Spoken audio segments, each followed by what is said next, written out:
mas temos que lembrar que tanto a rodovia e principalmente a cidade de Sinop são organismos vivos, né? Vão ter uma dinâmica de expansão. Com certeza, na verdade, a cidade foi projetada, né, no entorno da rodovia, então isso já era previsto, né?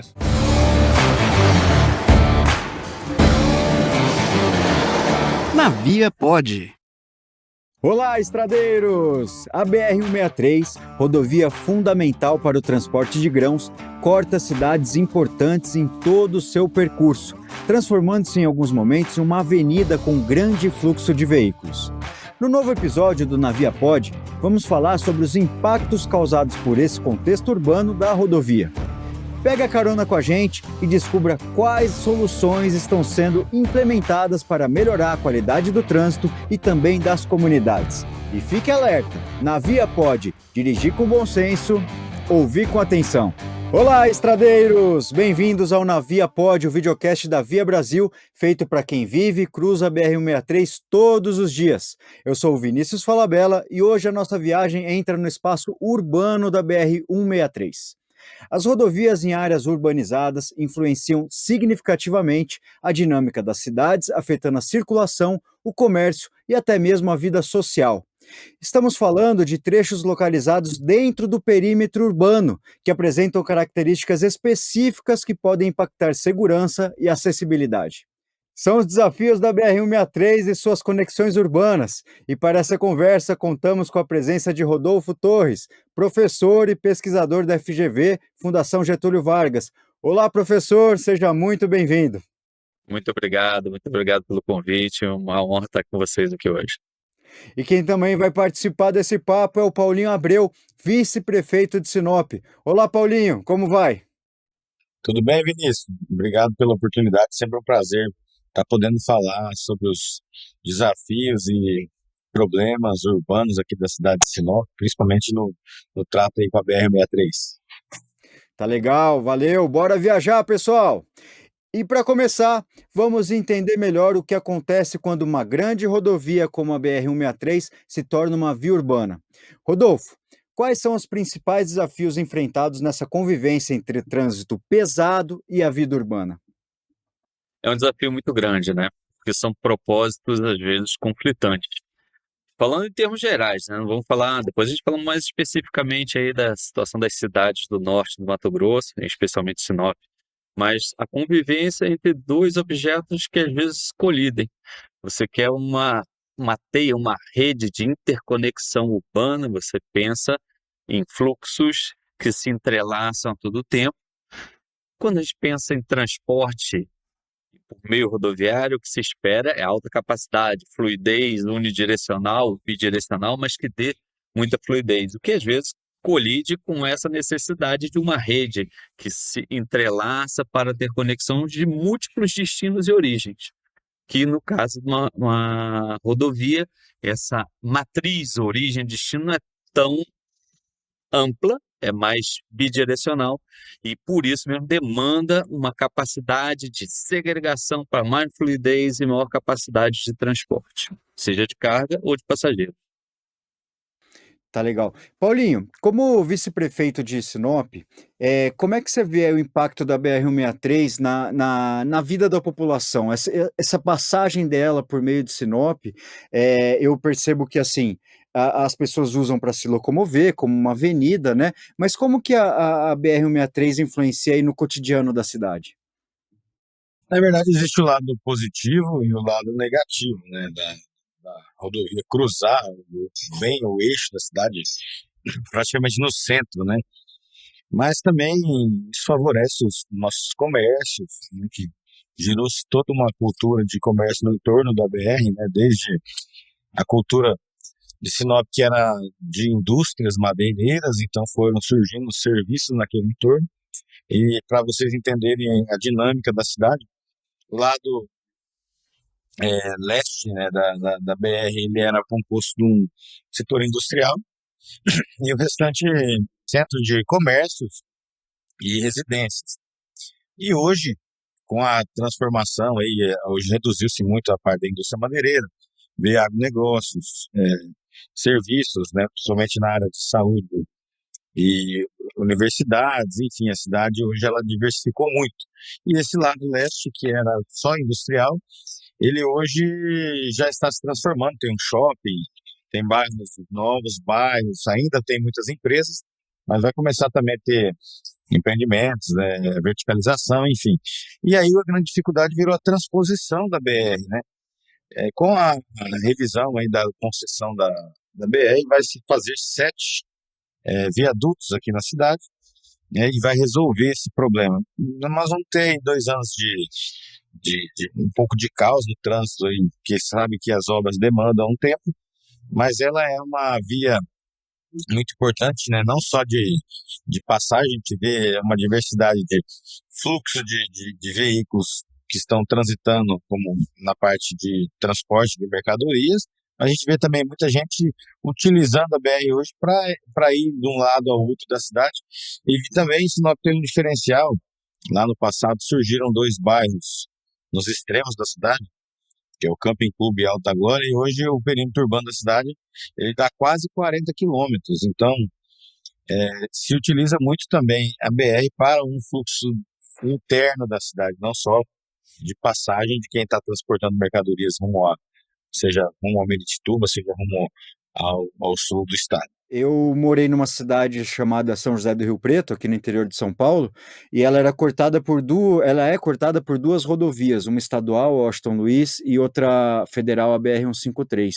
E todas com passagens de nível, né? Ela ficava meio separada da cidade, e a população acabava utilizando elas como vias expressas, né? Elas acabavam sendo integradas como vias expressas da cidade. Ô Rodolfo, essa é uma das maneiras de você integrar a rodovia à cidade? Existem outras maneiras de você ter ganho com essa integração? Bom, eu acho que aí o ponto é, na verdade, ter um convívio harmônico, né? Acho que, né, pegando aí a fala do Paulinho, que está previsto a construção de 7 viadutos, é uma maneira de gerar esse convívio de forma mais harmônica, mas temos que lembrar que tanto a rodovia e principalmente a cidade de Sinop são organismos vivos, né? Vão ter uma dinâmica de expansão, e especialmente a cidade de Sinop. Eu visitei o norte do Mato Grosso há 20 anos atrás, eu acho que se eu visitasse hoje seria uma realidade completamente diferente. Estive numa cidade cortada pela BR-163, acho que se eu voltar nessa cidade hoje, a realidade é completamente diferente.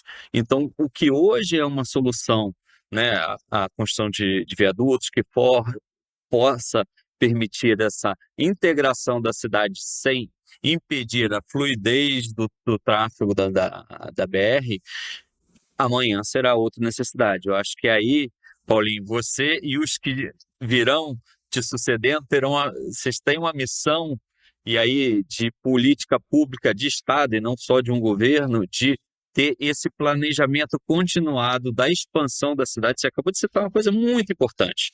Você tinha um passado, um lado industrial e outro mais residencial e comercial. Hoje, os dois lados, tanto o leste quanto o oeste, desculpa se eu estiver errando, terão vocações comerciais e residenciais na cidade de Sinop, o que demandará mais ainda essa integração no eixo cruzante perpendicular ao eixo da BR-163. Isso hoje já está mapeado. E daqui a 20 anos, né? Quais são as agendas que vão ter que ser colocadas? Esse planejamento tem que ser continuado. É uma interlocução que vocês vão buscar e terão que ter um poder concedente, que no caso é federal, é uma rodovia federal, para buscar esse crescimento de forma harmônica, mas também se valer para um futuro a própria calha aí da rodovia, no que for possível, cada um com a sua faixa de domínio permitido.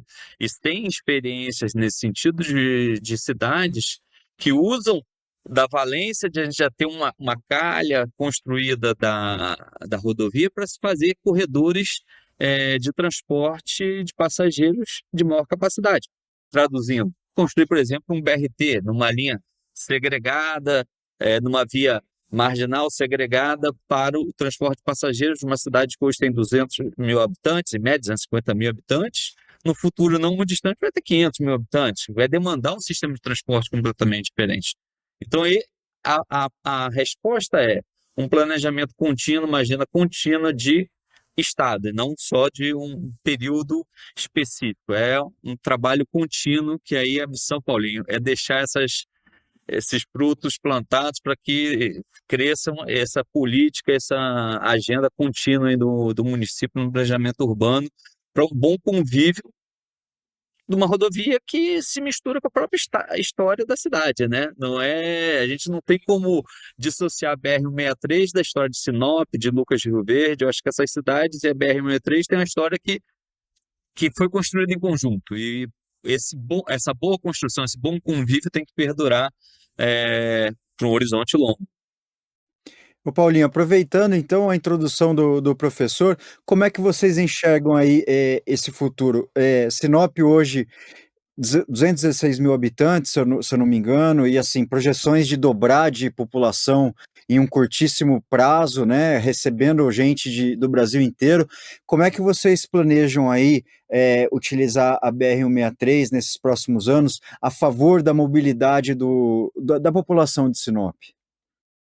Então, o grande desafio é essa mobilidade de Sinop, né? Vem essa solução com esses viadutos. Nós aprovamos no ano passado o plano diretor para regrar o ordenamento urbano, porém nada segura o grande crescimento que tem aqui.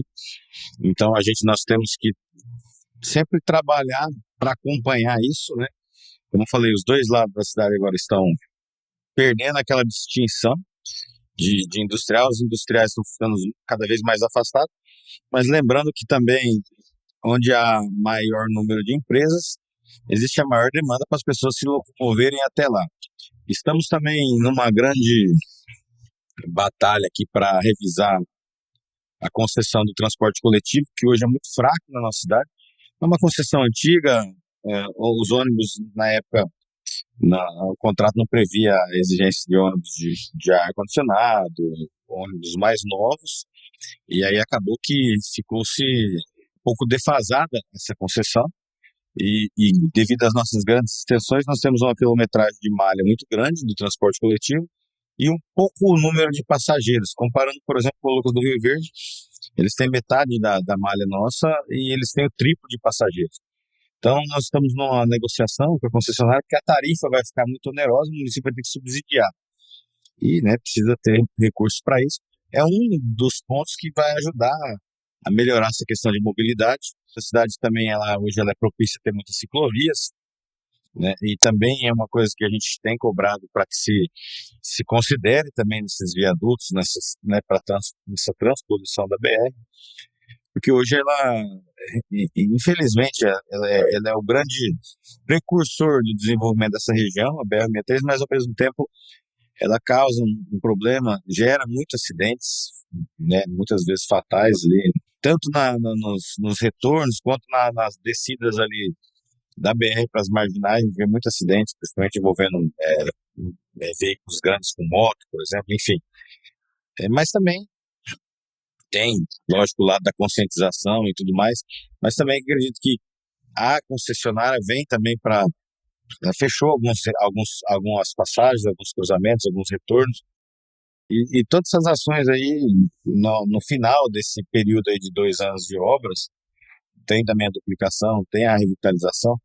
Eu acredito que vai também melhorar o fluxo de sinalização. Hoje, por exemplo, as marginais são mão dupla, e é uma decisão da concessionária que ela seja mão única, até para entrada e saída mais fácil da BR, né, para a BR, né? Hoje não, hoje é o contrário. Você sai da BR e tem um carro vindo na marginal no sentido contrário, isso causa um transtorno muito grande.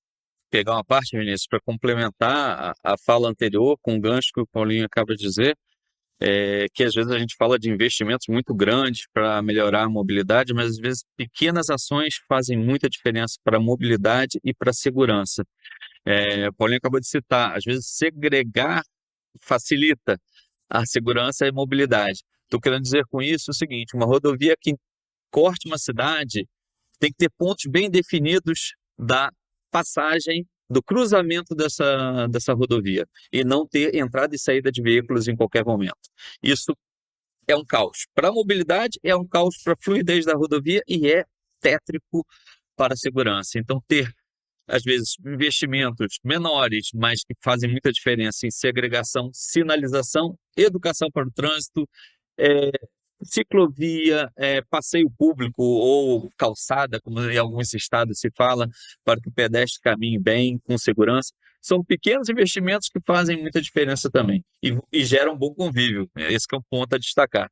Às vezes, deixar bem marcado. Olha, aquele ponto é um ponto em que a rodovia ela é cortada por uma infraestrutura de mobilidade urbana, mas é ali, e não a qualquer momento. O Paulinho citou moto. Eu, particularmente, sofri um acidente com moto por conta disso. Estava numa rodovia e, de repente, uma moto cruza aleatoriamente aquela rodovia. Então, isso é algo crucial e tem que ser evitado. E tem uma questão ali mais importante ainda em Sinop, que você tem a presença de muitos bitrens, né? Muitos caminhões, muitas composições longas e dividindo o espaço aí com essas motocicletas, com essas bicicletas. Professor, isso daí é uma receita para a gente ter bastante problema, né? Sim, com certeza. E aí reforça o ponto anterior. Um bitrem, para ele frear, ele vai precisar de um tempo para frear. Então, ele não pode frear a qualquer momento inesperadamente. Tem que ter uma previsibilidade. Então, se a rodovia, na passagem urbana, tiver pontos de contato com a infraestrutura da mobilidade, isso tem que estar bem marcado e bem definido. E a educação para o trânsito, né, a educação para a mobilidade, campanhas de educação com a população e com conscientização, que isso os favorecerá, é fundamental. Ô Paulinho, aproveitando, ali nas marginais mesmo, em Sinop, você falou da mão dupla, né? Quando eu fui para Sinop a primeira vez, pegando as marginais, eu estranhei ali os pares, né? No meio da avenida, que é justamente para você parar o trânsito urbano para quem vem da rodovia, né? Já existe um plano aí de Sinop para botar como mão única essas marginais ou ainda está sendo estudado? Como é que está essa situação? Sim, é uma determinação até da concessionária que as marginais vão seguir a mesma mão da BR, né? Então, os mesmos sentidos. Até houve uma revolta de alguns comerciantes, alegando que isso poderia diminuir o movimento, né? Mas a gente se reuniu várias vezes e entende que não, né? Porque nessa parte comercial das marginais, existem as ruas de trás para fazer os retornos, né? Então, às vezes, a descida da BR está à frente do ponto do comércio da pessoa. Você vai entrar à direita numa rua e voltar 2, 3 quadras, nada demais, é uma questão cultural mesmo, mas eu entendo que é o melhor caminho, né? Porque não é como você fazer ali uma desaceleração para a entrada na marginal, chegando lá tendo que parar porque está vindo o carro no sentido oposto ou vice-versa. Isso já trouxe muitos acidentes e a gente entende que é o melhor caminho. Isso que eu acho que ocorre na maioria das cidades, né, onde a rodovia tem grande fluxo e é duplicada, as marginais acabarem sendo de mão única, né? Faz mais sentido. Professor, a gente tem exemplos legais pelo Brasil de cidades que conseguem usar a rodovia a seu favor, assim, ideias bacanas, inovadoras. Você tem algum exemplo para a gente? Ou é difícil mesmo? É uma situação muito difícil para a cidade? Eu, por exemplo, falei uma aqui que eu acho que é um bom exemplo, São José do Rio Preto. Eu acho que a cidade conseguiu utilizar as rodovias a seu favor, né? Ela tem ali, ela ganhou de presente vias expressas, né? Mas é um trânsito assim segregado. Você sai, né? A rodovia fica até num nível diferente da cidade, né? A gente tem ideias legais aí pelo Brasil, professor? Olha, você fez a pergunta mais difícil para ser respondida aqui. Eu acho que a gente, infelizmente, não tem modelos claramente bem-sucedidos no Brasil, que é só espelhar e vamos replicar. Até porque tratamos de realidades muito diferentes, cidade a cidade, estado a estado. A gente tem, infelizmente, um mundo de exemplos ruins.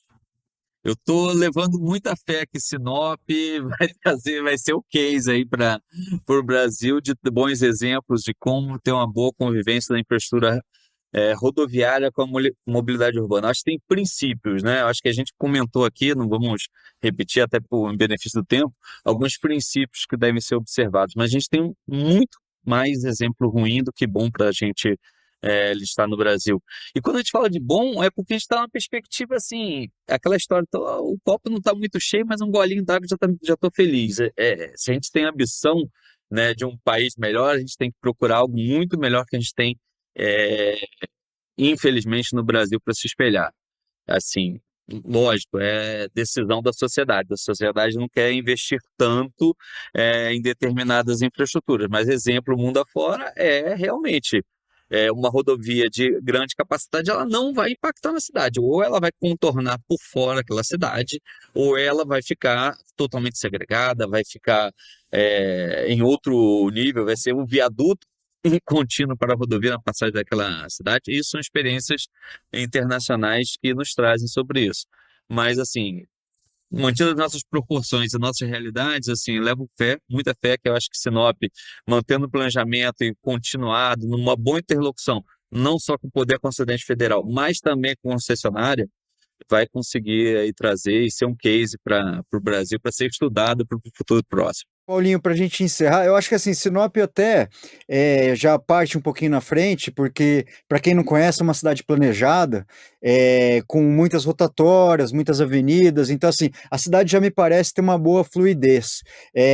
Eu acho que nesse ponto já parte na frente, né, Paulinho? Eu acho que você já tem uma certa vantagem para conseguir aproveitar a rodovia, né?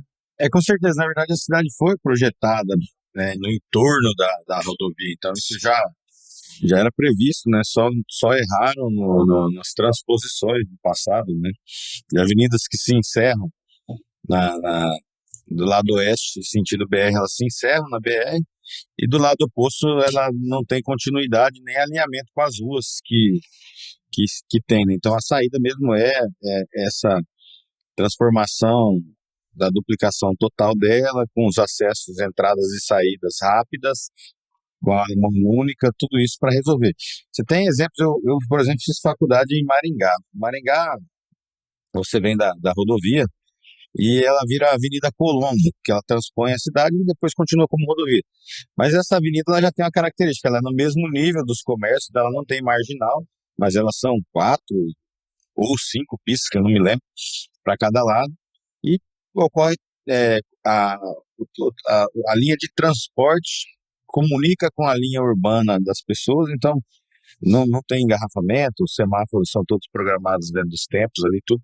Isso funciona. Agora aqui não, aqui a nossa região é uma BR, você vê que é uma BR de nível mais alto, então ela precisa das marginais, porque daí os lotes, né, vamos dizer, os terrenos e, consequentemente, todos os comércios, eles são na marginal. Então, tem que haver essa comunicação das marginais com a BR e essas transposições através de viadutos e vai ser praticamente eliminados os retornos, vai ter só alguns onde o viaduto ficou muito longe um do outro, que é onde os pontos geralmente de acidentes são nos retornos, né, e não tem muito cabimento, né, aqui você sair da BR e entrar numa marginal com um trecho de 10 metros, ou você ter um retorno em 2 pistas ali, que o pessoal enfileira ali no retorno e fica só uma pista.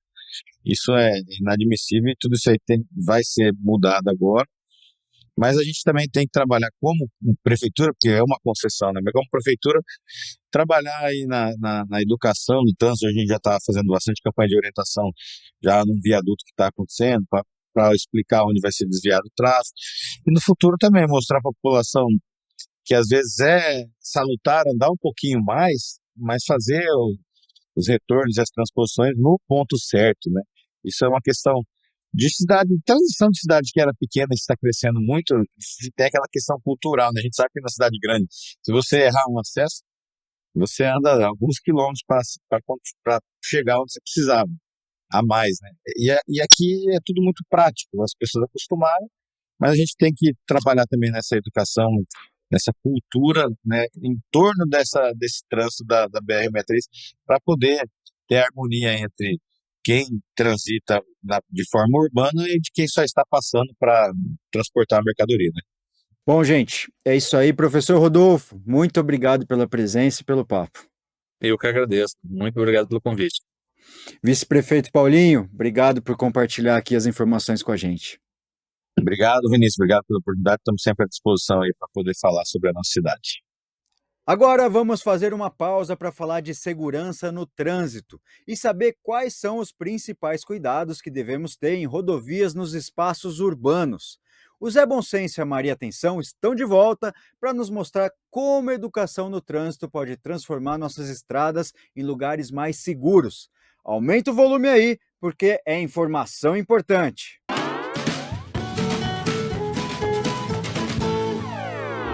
Olá, pessoal! Maria, vamos conversar um pouco sobre a importância da educação no trânsito? Com certeza, Zé.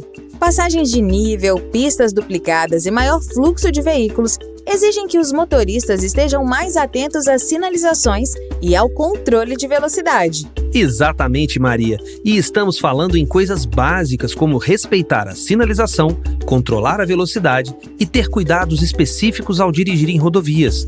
Essas são atitudes que podem salvar vidas. Sem dúvida!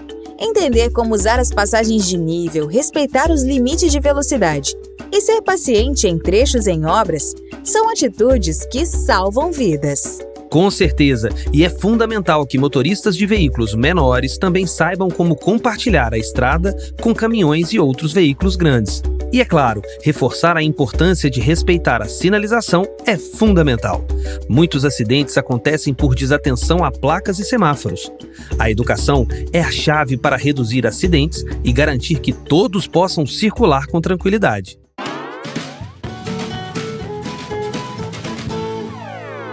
Que ótima conversa tivemos hoje! A integração da BR-163 com as cidades é um desafio que exige esforço conjunto, planejamento e consciência. Agradeço aos nossos convidados, Rodolfo Torres e Paulinho Abreu, por compartilharem suas experiências sobre o impacto urbano dessa rodovia tão importante para o Brasil. Na próxima viagem, vamos falar sobre a manutenção da rodovia, incluindo a conservação do pavimento, sinalização e resposta às condições climáticas e sazonais. Não vai perder essa! E enquanto isso, aproveite para conferir nossa playlist no Spotify, com músicas que embalam quem vive nessa estrada. Até a próxima e lembrem-se de dirigir com bom senso e ouvir com atenção.